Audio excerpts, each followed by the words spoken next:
Hello friends, welcome to this channel and आपकी NTT class शुरू करने से पहले मैं सभी को हैप्पी रमजान और रमजान का मंथ है तो सभी को सबसे पहले तो उसकी शुभकामनाएं, ढेर सारी शुभकामनाएं, साथ में नवरात्रा की ढेर सारी शुभकामनाएं मेरी तरफ से आप सभी को स्वीकार हो। हम एनटीटी क्लास शुरू करने से पहले दिखा देती हूँ दोबारा से कि ये बुक जो है इसका हम यूनिट 7 कर रहे हैं।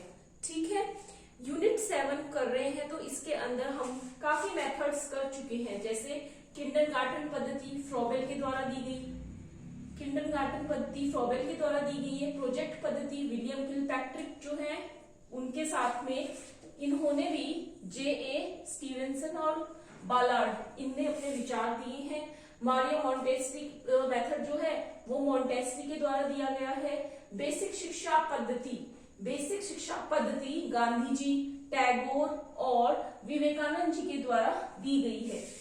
आज जो हम पढ़ने जा रहे हैं वो हेनरी कोल्डबैक कुक के द्वारा दिया हुआ खेल मेथड है।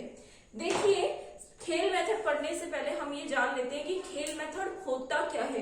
खेल से तात्पर्य है क्रिया करना, एक्टिविटी करना, कोई भी काम करते हुए सीखना, यानी कि learning by doing, learning by doing, कोई भी काम करते हुए, गतिविधि करते हुए सीखना, गतिविधियां करते हुए सीखना। खेल से तात्पर्य है गतिविधि का, खेल से तात्पर्य है गतिविधि का। मम्मी आवाज कम करो थोड़ी। खेल से तात्पर्य है गतिविधि का।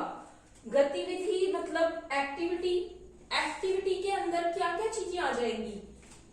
खेल शिक्षा पद्धति प्लेवे मेथड किसने दिया है? हेनरी कोल्डबैक कुक ने दिया है। एक्टिविटी बेस्ड है।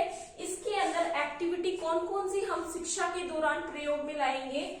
वाद विवाद, ठीक है, डिस्कशन जिसको हम कहते हैं, डिस्कशन कर सकते हैं क्लास के अंदर, और नाटक जिसके अंदर हम किरदार या फिर कैरेक्टर्स बनाते हैं।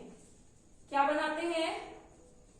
कैरेक्टर्स। कैरेक्टर्स या तो बोलते हैं किरदार, भूमिकाएं निभाई जाती हैं। ठीक है। वैलेंटाइन, अब हमने इस एक्टिविटी की यानी कि खेल शिक्षण पद्धति के कुछ परिभाषाएं देखनी है और ये परिभाषाएं दी हुई हैं स्टर्न, टीवी, नन और वैलेंटाइन की।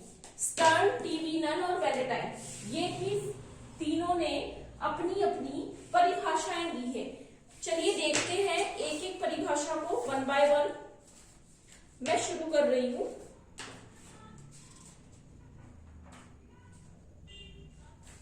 देखिए, स्टर्न ने कहा है खेल एक स्वेच्छानुरूप आत्म संयम की क्रिया है। खेल एक आत्म संयम। भाई आप डायलॉग एक्टिविटी कर रहे हो या कुछ भी चीज कर रहे हो, उसके अंदर आपको थोड़ा रुकना भी पड़ेगा। सामने वाला अगर कुछ कह रहा है, डायलॉग दे रहा है, तो वो उस चीज को आपको ग्रहण भी करना पड़ेगा। देन आफ्टर आपको अपने जो किरदार है, जो किरदार कैरेक्टर आपको बनाया गया है, उसका डायलॉग आपको बोलना पड़ेगा। इसका मतलब है स्टर्न ने क्या कहा है कि खेल एक स्वेच्छानुरूप आत्म संयम की प्रक्रिया है। अब हम बात करते हैं टीवी नन ने। टीवी नन ने खेल को रचनात्मक क्रियाओं का गहन प्रकाशन कहा है। ठीक है, टीवी नन ने कहा है कि खेल क्या है? एक रचनात्मक क्रिया, क्रिएटिविटी बेस्ड। बात हो रही है किसकी? रचनात्मकता की। रचनात्मकता मतलब क्रिएटिविटी बेस्ड चीज है। गतिविधि कर रहे हो कोई, उसमें आप अपनी क्रिएटिविटी कर रहे हो। कोई भी दो बच्चे एक जैसा व्यवहार नहीं करते। उनके करने की, कार्य करने की, गतिविधि करने की, एक्टिविटी करने की टेक्निक्स जो है, तकनीक है, वो अलग होती है, जिसके अंदर वो अपनी ज्यादा से ज्यादा प्रतिभा को दर्शा सकते हैं। ठीक है, नेक्स्ट देखते हैं वैलेंटाइन। वैलेंटाइन ने कहा है कि खेल मनोरंजन का एक प्रकार है जो कार्य में निहित हो जाता है। मतलब पढ़ी उनका एक सारांश समझे तो ये है कि खेल एक मनोरंजन पूर्ण क्रिया है। मतलब खेलते हुए हमें मनुष्य को क्या होता है, मनोरंजन प्राप्त होता है। इसके द्वारा हमें आत्म प्रकाशन के अवसर प्राप्त होते हैं। इसीलिए प्रत्येक प्राणी खेल में स्वेच्छा पूर्वक स्वाभाविक ढंग से अधिक भाग लेने का प्रयास करता है। खेल के संबंध में कुछ सिद्धांत।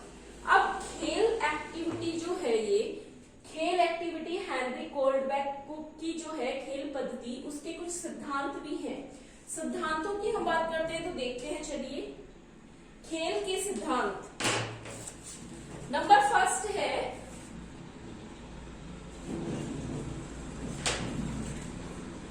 स्वतंत्रता। आप खेल खेल रहे हो, खिला रहे हो, स्वतंत्रता, इंडिपेंडेंस होना बहुत जरूरी है उसके अंदर। आप बच्चे को डरा के कोई खेल नहीं खिला सकते, बच्चे को फ्रीडम चाहिए उसके अंदर।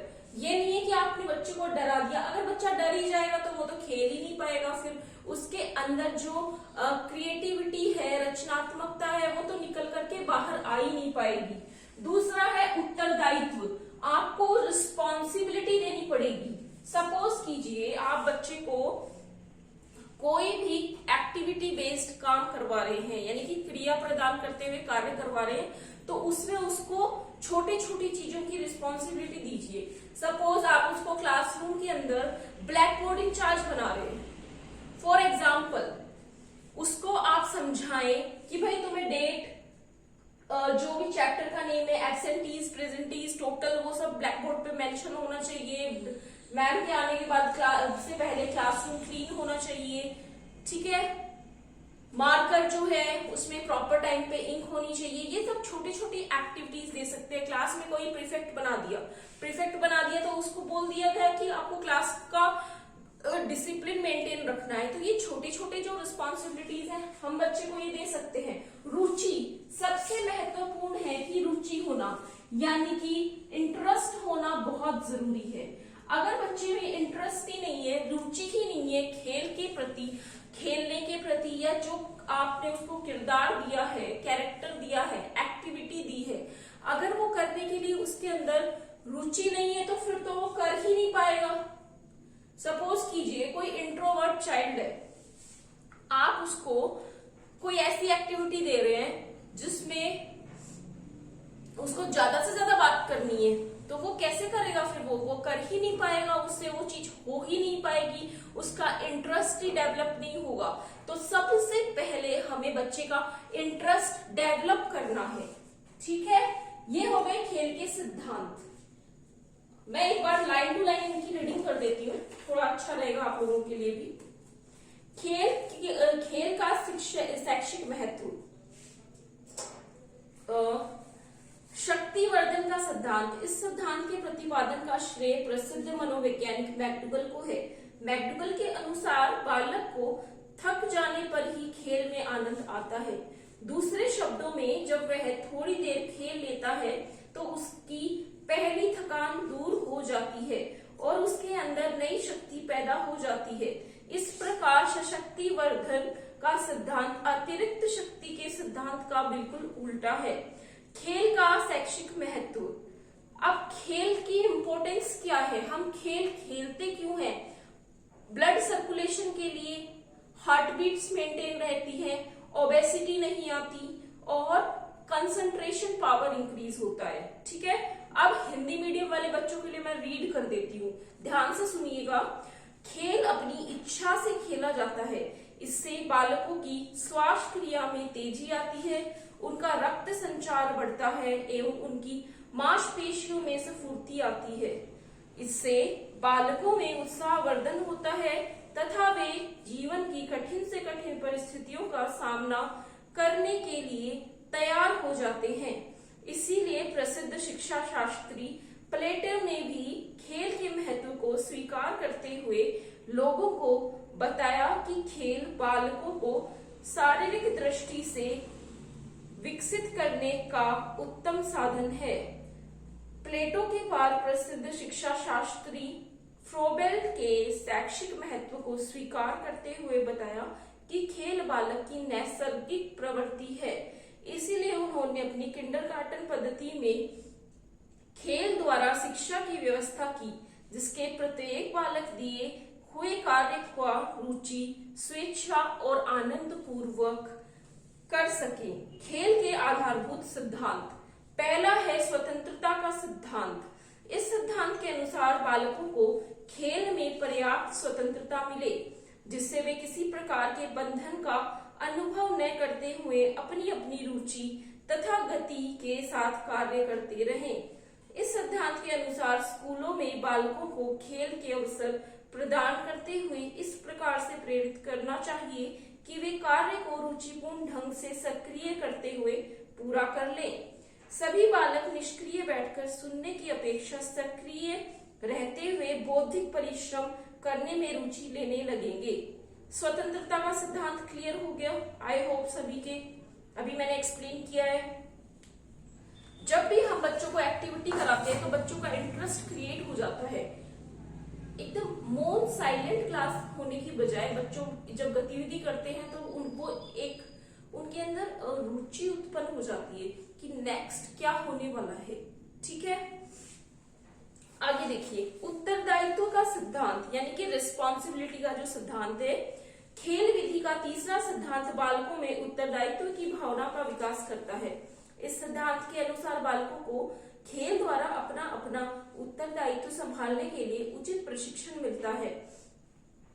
इससे वे शिक्षा के स्वयं उत्तरदायी बन जाते हैं। फलस्वरूप वे कक्षा के प्रत्येक कार्य में रुचिपूर्ण ढंग से सक्रिय रहते हुए भाग लेते हैं। रुचि का सिद्धांत। यह सिद्धांत बालकों में कार्य करने के प्रति रुचि उत्पन्न करता है।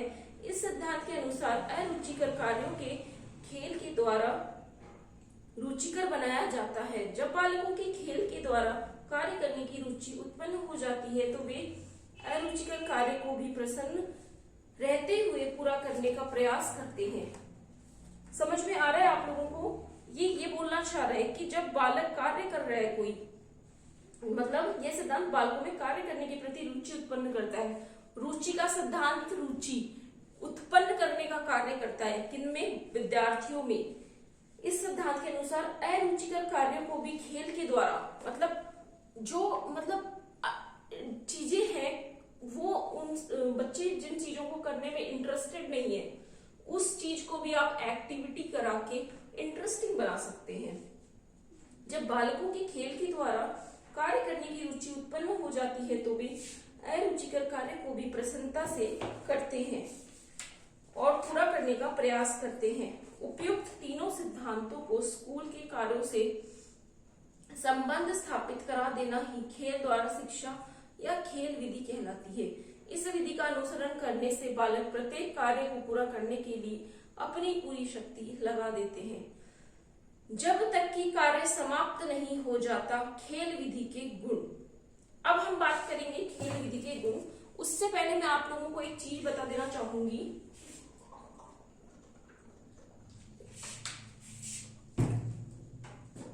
मैंने एंटिटी पे पहले भी एक वीडियो बनाया था जिसमें एंटिटी के ऊपर आप मेरे चैनल पे जाके स्टडी विद जेस पे जाकर के देख सकते हैं। उसके अंदर मैंने सब बताया था, एक्सप्लेन किया था कि हमें एंटिटी क्यों करनी चाहिए, नर्स एंटिटी की फुल फॉर्म क्या है,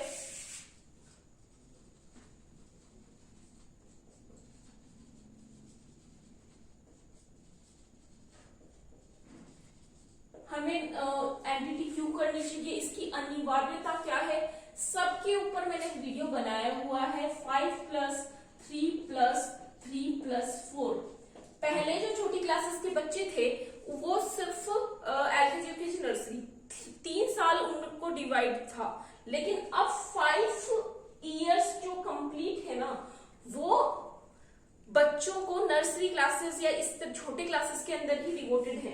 तो मैं आज ही का पेपर, आज डेट है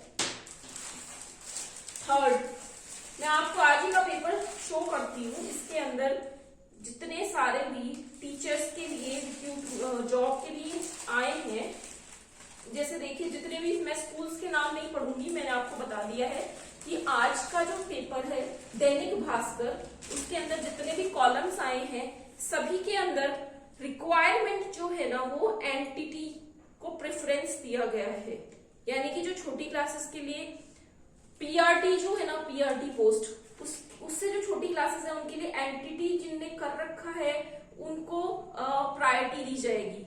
मैंने ये देखिए बहुत सारे, मैं अब स्कूल के नाम यहाँ नहीं लूंगी कि कौन कौन से स्कूल, बाकी आज का आप पेपर उठा के देख सकते हैं। पूरे के अंदर एंटिटी के जो कोर्स किए हुए हैं ना उनको वरीयता प्राथमिकता दी जाएगी। तो आप खुद ही समझ सकते हैं कि अब एंटिटी का क्या महत्व है आने वाले समय में। तो चलिए, हमने हेनरी कोलबेक कुक का खेल शिक्षा पद्धति पढ़ लिया है। अब हम इसके सिद्धांत देख चुके हैं, हम इसके गुण देखेंगे। अब गुण यानी फायदे, एडवांटेज क्या है। क्रिया प्रधान, क्रिया प्रधान मतलब एक्टिविटी बेस्ड। जैसा कि खेल पद्धति है तो निष्क्रिय चीज तो कोई हो ही नहीं रही, सब चीज उसमें सक्रिय रूप से हो रहा है। बैठे बैठे तो आप कुछ कर ही नहीं रहे हो ना, उसमें एक्टिविटी हो रही है। अगर वो एक्टिविटी फिजिकल भी हो सकती है और माइंडली भी हो सकती है, दोनों ही तरह से। सपोज जैसे गेम्स होते हैं, इंडोर गेम्स होते हैं जो घर के अंदर खेले जाते हैं, आउटडोर गेम्स होते हैं जो घर के बाहर खेले जाते हैं। तो आपको एक्टिविटी करानी है, अब वो टीचर पे डिपेंड करेगा कि वो टीचर को क्या उद्देश्य है उसका एक्टिविटी कराने के पीछे, क्या उसका मोटिव है और कैसे वो अपने लक्ष्य को प्राप्त करेगा। आइए देखते हैं खेल के गुण। क्रिया प्रधान यानी कि क्रिया प्रधान में एक्टिविटी बेस्ड लर्निंग, स्वतंत्रता, इंडिपेंडेंस, रुचिपूर्ण हम डिस्कस कर चुके हैं, उत्तरदायित्व, रिस्पॉन्सिबिलिटी। जो इसके सिद्धांत है ना वही सारे इसके गुण भी हैं। तो आई होप ये डिस्कस करने की अब ज्यादा जरूरत नहीं है। हम इसके दोष देख लेते हैं। दोष यानी कि डीमेरिट्स। डीमेरिट्स क्या क्या हो सकते हैं, देखिए। सबसे पहले पूर्ण स्वतंत्रता के बुरे परिणाम। अगर हम बच्चे को फुली इंडिपेंडेंट मतलब फुली इंडिपेंडेंट छोड़ देंगे बच्चे को, तो उसके ड्रॉबैक्स ज्यादा है, उसके हानियां ज्यादा है।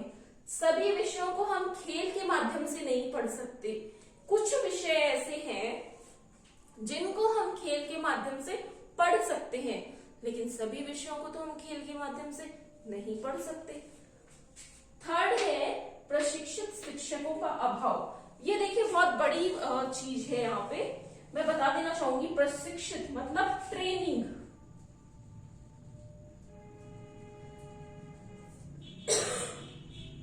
ट्रेनिंग मतलब हमने आज से भी पहले बहुत टाइम पहले सुना था कि जैसे बीएड होती थी, जम्मू कश्मीर जा जाके लोग बीएड करके आते थे, और भी बहुत जगह बीएड करने के लिए बहुत दूर दूर लोगों को जाना पड़ता था, और कई बार तो घर बैठे ही डिग्रियां आ जाती हैं। अभी भी बीएड कई जगह इस तरह से होती है कि भाई आप फीस दे दो इतनी इतनी और बीएड हो जाएगी। तो उसमें क्या है, उनको ट्रेनिंग नहीं मिल पाती, क्योंकि आपको बच्चों के साथ क्लासरूम फियर होता है, क्लासरूम फेस करने में डिफिकल्टीज क्या आ रही हैं वो आप जान ही नहीं पाते, क्योंकि आप तो घर बैठ के कर रहे हो।